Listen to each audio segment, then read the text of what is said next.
क्या होगा अगर आपको पता चले कि जो बच्चा आपने सालों से पाला है, जिसके लिए आप जिए मरे और मरते मरते भी लड़ते रहे, वो असल में इंसान ही नहीं है और फिर भी आपका दिल उसे माँ की तरह ही प्यार करता है। यह कहानी है आना की, एक सिंगल मदर जो एक ऐसी सुनामी के बीच अपने बेटे को ढूंढ रही है जो हजारों बार दोहराई जा चुकी है।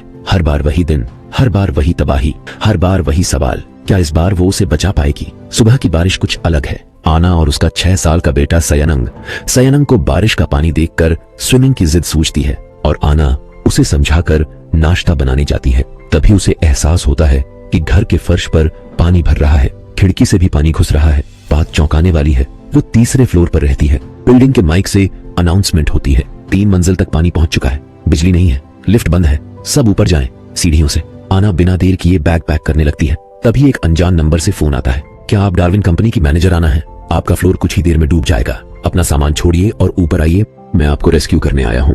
आना बिना सोचे उठती है, लेकिन सयनंग कहीं नहीं दिखता। माँ जानती है जब उसे डांट पड़ती है तो वो अलमारी में छिप जाता है। वो उसे प्यार से बाहर निकालती है और कंधे पर उठाकर चल पड़ती है। बाहर कयामत का मंजर है, चारों तरफ पानी, सैकड़ों लोग जान बचाने को भाग रहे हैं। मेन सीढ़ी पर लंबी लाइन देखकर आना दूसरे एग्जिट की तरफ भागती है। रास्ते में लोग डूब रहे हैं। सयनंग डरा हुआ है तो माँ उसे कहानियां सुनाती है, गाना गाती है, हंसाती है, खुद टूटी हुई भी बच्चे के लिए मुस्कान बनाए रखती है। कुछ फ्लोर ऊपर पहुंचने के बाद रास्ता बंद मिलता है, पुराने सामान से सीढ़ियां ब्लॉक हैं। इसी तरह दोनों ऊपर पहुंचते हैं, लेकिन तभी आना पलटती है, सयनंग गायब।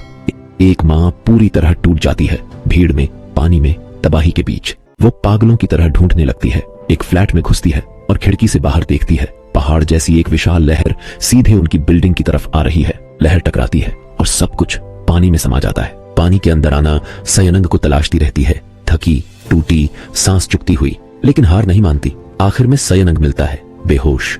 उसे बाहर निकालने का रास्ता नहीं। तभी एक मजबूत हाथ दोनों को खींचकर ऊपर ले जाता है। यह शख्स है हीजो, डार्विन कंपनी की सिक्योरिटी टीम का मेंबर। वही था जिसने फोन पर बात की थी। सयनंग को होश में लाने के बाद हीजो राहत की सांस लेता है। बच्चा माँ को देखते ही रो पड़ता है। ऊपर जाते हुए आना पूछती है, बाहर का पानी इतना नमकीन क्यों है? हीजो सच बताता है, अंटार्कटिका में एक उल्का पिंड गिरा है, सारी बर्फ पिघल गई। यह समंदर का पानी है और यह कोई साधारण बाढ़ नहीं, ये महासुनामी है। वैज्ञानिकों को पहले से पता था, लेकिन अफरा तफरी से बचाने के लिए किसी को नहीं बताया। आज शायद इस दुनिया का आखिरी दिन हो। आना घबरा जाती है। तब हीजो असली बात कहता है, आप कोई साधारण मैनेजर नहीं है। डार्विन कंपनी का AI इमोशन इंजन, जो सिर्फ आप और आपके बॉस बना सकते हैं, उसकी दुनिया को जरूरत है। आपके बॉस का अता पता नहीं, आप हमारी आखिरी उम्मीद हैं। छत पर हेलीकॉप्टर इंतजार कर रहा है। रास्ते में आना हीजो के फोन से माँ को कॉल करती है। माँ कहती है, तुमने हमारे लिए बहुत कुछ किया है, अपना और बेटे का ख्याल रखो। अगले ही पल एक जोरदार लहर की आवाज, लाइन कट जाती है। आना समझ जाती है उसने माँ बाप को हमेशा के लिए खो दिया, लेकिन वो रुकती नहीं, अभी टूटने का वक्त नहीं। रास्ते में गैस लीकेज का पता चलता है, बड़े धमाके हो रहे हैं। हीजो बालकनी के रास्ते ऊपर चढ़ता है। सयनंग को उसकी तरफ बढ़ाने की कोशिश होती है, लेकिन डरा हुआ बच्चा माँ को छोड़ने से इनकार कर देता है। काफी जद्दोजहद के बाद सयनंग ऊपर पहुंच जाता है, पर आना का पैर फिसलता है और वो गहरे पानी में गिर जाती है। लेकिन वो हार नहीं मानती, तैरकर वापस एक फ्लोर पर आती है। रास्ते में एक बंद लिफ्ट से बच्चे के रोने की आवाज सुनती है, पर तेज लहर की वजह से उसे बचा नहीं पाती। फिर पानी में डूब जाती है। 18वें फ्लोर पर पहुंचकर हीजो से मिलती है। सयनंग का शुगर लेवल गिर गया है, दवाइयां पानी में बह चुकी हैं। आना पास के एक फ्लैट में जाकर घरेलू चीजों से दवाई बनाती है और सयनंग को पिलाती है। बच्चा धीरे धीरे ठीक होने लगता है। तभी बाहर धूप निकलती है। आना खुश हो जाती है, शायद खतरा टल गया। लेकिन हीजो एक और झटका देता है। स्पेस रिसर्च सेंटर में सयनंग को नहीं ले जाया जा सकता। यह बात उसने जानबूझकर छिपाई थी, इससे पहले कि कुछ और हो। एक और विशाल लहर, फिर से भागना, फिर से तबाही। ऊपर एक प्रेग्नेंट औरत लेबर पेन में तड़प रही है। आना मजबूर है, कुछ नहीं कर सकती। सयनंग पूछता है, मम्मी जब मैं हुआ था तब क्या आपको भी इतना दर्द हुआ था? यह सवाल आना के सीने में खंजर की तरह उतर जाता है। वो हीजो के पास जाकर फूट फूट कर रोती है, प्लीज मेरे बच्चे को मेरे साथ ले चलो। हीजो लाचार है, उसे ऑर्डर पर चलना है। छत पर रेस्क्यू टीम पहुंचती है। सयनंग को आना से छीन लिया जाता है। हीजो को गोली मार दी जाती है। टीम लीडर का हुक्म है, आना के अलावा सबको मारा जाएगा। आना को समझ आ जाता है।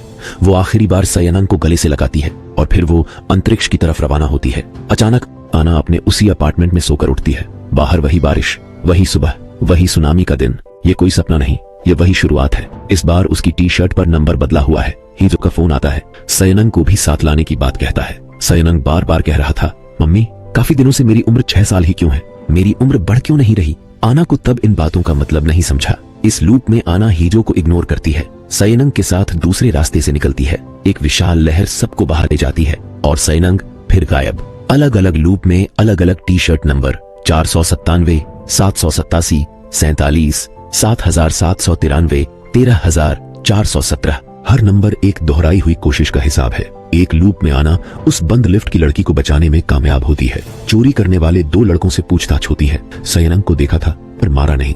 धीरे धीरे आना के अंदर एक पैटर्न बनता है। सयनंग ने सुबह कहा था उसने सपने में कुछ देखा और टैब पर बनाकर माँ के फोन पर भेजा। आना जब वो तस्वीरें देखती है तो हैरान रह जाती है। एक ही तस्वीर हजारों बार भेजी गई थी। यह वही आखिरी मंजर था जो बेहोश होने से पहले सयनंग ने देखा था। हजारों लूप, हजारों कोशिशें, हजारों नंबर। आखिरकार आना बेहोश होने से पहले हीजो से कहती है, छत पर वो तुम्हें मार देंगे। तुमसे मेरी पहले भी कई बार मुलाकात हो चुकी है। यह सुनकर हीजो के मन में शक जागता है। वो अपनी ही टीम के लोगों को वहीं मार देता है और आना को होश में लाता है। होश में आते ही आना असली ट्विस्ट बताती है। डार्विन रिसर्च सेंटर सालों से एक सीक्रेट प्रोजेक्ट पर काम कर रहा था। सिंथेटिक ह्यूमन बॉडी, ऐसी बॉडी जो इंसान जैसी हर चीज कर सके, यहाँ तक कि बच्चे को जन्म देना भी। लेकिन प्रॉब्लम थी, इन बॉडीज में इमोशन नहीं थे। गुस्सा, दुख, प्यार, कुछ नहीं। इसीलिए आना और उसके बॉस ने इमोशन इंजन पर काम शुरू किया। इसके लिए चाहिए था एक टेस्ट सब्जेक्ट और एक टेस्ट सैंपल, क्योंकि सच्चा इमोशन तभी पैदा होता है जब एक इंसान दूसरे की जिम्मेदारी उठाए, उससे प्यार करे। 2 आर्टिफिशियल बॉडीज बनाई गईं। उनमें से एक सयनंग है। सयनंग कोई इंसान नहीं, वो एक सिंथेटिक ह्यूमन बॉडी है। और आना उसकी असली माँ नहीं, वो उसकी टेस्ट सब्जेक्ट थी। इसलिए जब सयनंग ने पूछा था, जब मैं हुआ था तब क्या आपको भी इतना दर्द हुआ था, तब आना के पास कोई जवाब नहीं था। शुरुआत में आना की सयनंग से कोई भावनात्मक लगाव नहीं था। पति की मौत के बाद तो वो उसे लैब वापस करना चाहती थी, क्योंकि सयनंग को बचाने में ही उसने पति खोया था। लेकिन समय के साथ उसके बिना जीना नामुमकिन हो गया।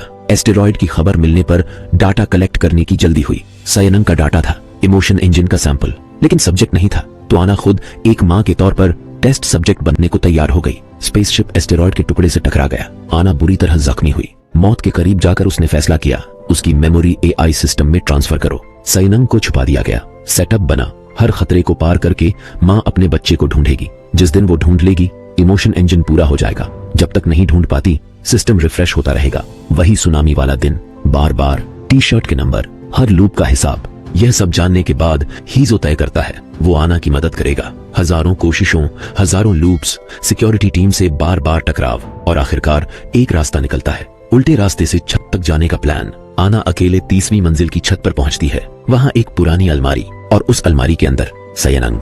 माँ का इंतजार करता हुआ आना माफी मांगती है पिछली बार उसे छोड़ने के लिए। सयनंग मुस्कुराता है और कहता है, मम्मी तुमने मुझे कभी छोड़ा ही नहीं था। हेलीकॉप्टर पर चढ़ते वक्त तुमने ही मुझे यहाँ छिपने को कहा था। इसीलिए हर लूप में सयनंग यहाँ आकर बैठ जाता था, माँ का इंतजार करता था। तभी सिक्योरिटी टीम पहुंच जाती है और दूसरी तरफ से एक और विशाल लहर उठती है। आना सयनंग से कहती है, पानी में कूदो, और खुद टीम से लड़ने लगती है। पानी के अंदर एक माँ अपनी पूरी ताकत लगाकर अपने बच्चे की तरफ बढ़ रही है। सिंथेटिक हो या जैविक, माँ का एहसास अलग ही होता है। सयनंग ने जिंदगी में पहला शब्द माँ ही बोला था। एक लहर टकराती है और फिर सब कुछ रुक जाता है। एआई इमोशन इंजन कंप्लीट हो जाता है। सुनामी थम जाती है। ये सिर्फ एक डिजास्टर मूवी नहीं है, ये एक सवाल है। क्या इंसान होना जरूरी है प्यार करने के लिए? क्या माँ बनना एक बायोलॉजिकल प्रक्रिया है या एक जज्बा? आना ने न जन्म दिया सयनंग को, न उसका खून था उसमें, लेकिन उसने हजारों बार मरकर भी उसे ढूंढा। हर लूप में, हर लहर में, हर मौत में बस एक ही मकसद, यही प्यार है, यही माँ है, और शायद यही इंसानियत की असली परिभाषा है।